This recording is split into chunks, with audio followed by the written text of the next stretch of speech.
Welcome to The Terrible Take, a daily segment telling Steeler Nation what's on our minds. I'm Melanie Friedlander. When it comes to Vegas, the house usually wins, which is why we pay attention to odds makers during the NFL season. Sure, any given Sunday is the truth at the end of the day, and that's why teams play all 60 minutes. But Vegas gets it right more often than not.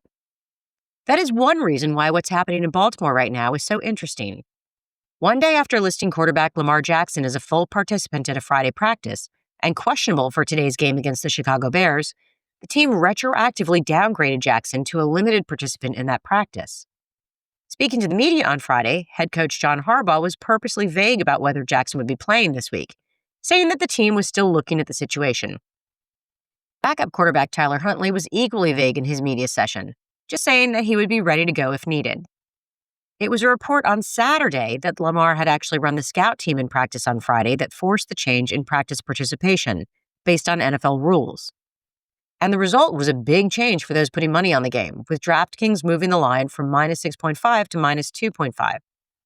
Never mind the adjustments in fantasy football predictions to every wide receiver and tight end on the Ravens roster, and potentially even the Chicago defense. Beyond the immediate significance for how this impacted betting and fantasy decisions over a 24-hour period, this could have some negative consequences for the Steelers' biggest division rival.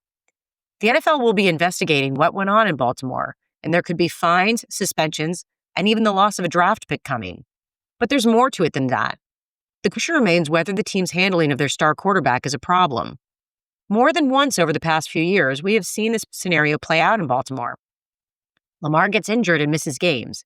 The team struggles in his absence.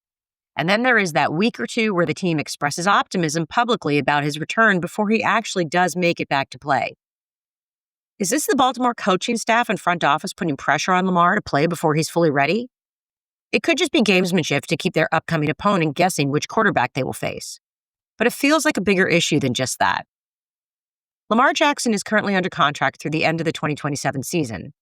He will have a cap hit of almost $75 million in 26 and 27, so there were expectations that another contract extension was already in discussion. With a rocky start to the season and the current mess that Harbaugh just created, Baltimore may not be the Steelers' biggest issue in the near future. Be sure to follow us at SteelersDepot.com and check out episodes of The Terrible Take every day at 5 p.m. Eastern Time. And check out The Terrible Podcast with Dave Bryan and Alex every Monday, Wednesday, and Friday.